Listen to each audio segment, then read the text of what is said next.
Students and welcome you all to the online class of Shri Ram public school. और frequency diagrams में हमारा histogram का topic complete हो गया था। पॉलीगन्स हमने कल पढ़ लिए थे और आज हम डिस्कस करेंगे फ्रीक्वेंसी कर्व और ओजाइव कर्व। ठीक है, तो क्या होते हैं ये, let's get started and we will study about that. तो फ्रीक्वेंसी कर्व सबसे पहले देख लेते हैं। फ्रीक्वेंसी कर्व क्या होता है? It is a curve which is plotted bye joining the mid points of all tops of a histogram by free hand smooth curve. यानी ये वो फ्रीक्वेंसी कर्व है जो कि मिड पॉइंट्स जो आपके हिस्टोग्राम है उसके मिड पॉइंट्स को टॉप पर ज्वाइन करता चला जाता है और फ्री हैंड मैनर में ज्वाइन करता चला जाता है। क्योंकि कंफ्यूज होने की ज़रूरत नहीं है, कल मैंने आपको फ्रीक्वेंसी पॉलीगन इसी तरीके से बताया था, पॉलीगन क्या होता है। और पॉलीगन में मैंने आपको बताया था कि हिस्टोग्राम के जो मिड पॉइंट्स होते हैं टॉप में उनको ज्वाइन करते चले जाते हैं। ठीक है, इससे इसमें भी है, लेकिन डिफरेंस क्या है यहाँ पर? बेसिक डिफरेंस मैंने नीचे ये देखिए लिख दिया है। Basic difference between a frequency curve और frequency polygon is that in case of frequency polygon जो है जब भी हम बनाते हैं तो स्केल की हेल्प से हम मिड पॉइंट्स को ज्वाइन करते हैं, वन पॉइंट से दूसरे पॉइंट तक स्केल से हम ज्वाइन करते हैं। ठीक है, जबकि जो फ्रीक्वेंसी कर्व है वो कर्व है क्योंकि इसलिए उसमें थोड़ा कर्वनेस होगी, कर्व होगा, और इसलिए वो फ्री हैंड ड्राइंग की जाती है। जहाँ पर भी टर्न हो रहा है वो एजेस नहीं होंगे, वहाँ पर कर्व होंगे। ठीक है, ये किस तरह की फिगर होगी मैं आपको दिखा देती हूँ, क्लियरली आपको पता लग जाएगा। ये देखिए, ठीक है, अगर इसी चीज़ को हम स्केल से शुरू करें तो स्केल से किस तरह से होगा?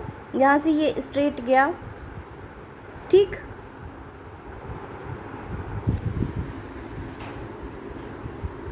यस, यहाँ से ये स्ट्रेट, फिर ये स्ट्रेट, देन ये स्ट्रेट, अब इसके बाद ये, और ये इस तरह से। ठीक, अगर ये इस तरह से पॉइंट्स को ज्वाइन कर रहा है तो ये यहाँ पर क्या हो रहा है? एज बन रही है, तब ये क्या है? फ्रीक्वेंसी पॉलीगन है। लेकिन अभी क्या है? अभी आप क्लियरली देखिए, ये इस तरह से स्मूथली जो है वो क्या हो रहा है?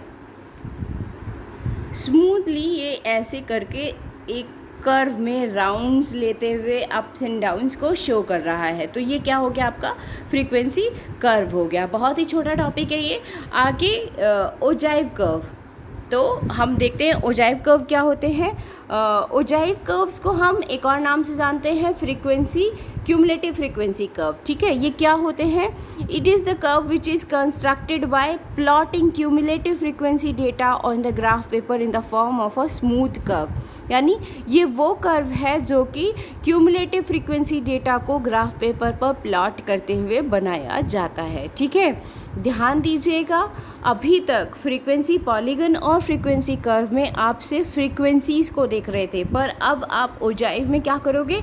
CF क्यूमुलेटिव फ्रीक्वेंसी के बेसिस पर आप क्या करोगे? प्लॉटिंग करोगे और उसके हिसाब से आप ग्राफ ड्रॉ करोगे। ठीक है, तो इसमें आपके दो मेथड दिए हुए हैं, लेस देन मेथड और मोर देन मेथड। ये क्या होते हैं वो देख लीजिए। लेस देन मेथड है, in this method beginning from upper limit of the first class interval. हम शुरू करते हैं कहाँ से? फर्स्ट क्लास इंटरवल की बिगिनिंग से। ठीक है, और वहाँ से यानी कि उसके अपर लिमिट से शुरू करते हैं और हम चले जाते हैं, ऐड ऑन करते चले जाते हैं फ्रीक्वेंसीज़ को, हर क्लास की फ्रीक्वेंसी को ऐड ऑन करते चले जाते हैं और फिर उस तरीके से उनकी रिलेटिव फ्रीक्वेंसीज़ को हम काउंट आउट करते चले जाते हैं। ठीक है, तो ये क्या हो गया? आपका लेस देन मैथड हो गया। और मोर देन मैथड क्या होता है? मोर देन मैथड में हम क्यूमुलेटिव फ्रीक्वेंसीज़ का टोटल पहले लेते हैं। ठीक है, we take total of cumulative frequencies beginning from the lower limit of first class interval. यहाँ पर लोअर लिमिट से शुरू करते हैं हम। ठीक है, ये ध्यान रखिएगा, दोनों में ही फर्स्ट क्लास इंटरवल ही लिया जाएगा, लेकिन लेस देन मेथड में अपर लिमिट को काउंट आउट करते चले जाते हैं और मोर देन मेथड में हम लोअर लिमिट को लेते चले जाते हैं। जैसे फॉर एग्जांपल मैं आपको बता दूं, एक कोई सीरीज़ है और उसमें क्लास इंटरवल दिया हुआ है 0 से 5, तो लेस देन मेथड के अकॉर्डिंगली 5 लिया जाएगा। ठीक है, और उसके हिसाब से फिर हम फ्रीक्वेंसीज काउंट करेंगे। हाँ, फिर नेक्स्ट में आ जाएगा लेस देन, पहले हम लिखेंगे less than 5, than less than 10, अब लेस देन यानी नेक्स्ट क्लास इंटरवल हो गया 5 to 10, तो यहाँ पर अपर लिमिट 10 है तो हम लेस देन 10 लिखेंगे, ठीक है। जबकि इसी चीज़ को हम मोर देन मेथड में अगर ले रहे हैं तो मोर देन मेथड में फर्स्ट क्लास इंटरवल हमारी 0 to 5 है, तो हमारा हो जाएगा मोर देन 0, ठीक है। और इसके साथ में मोर देन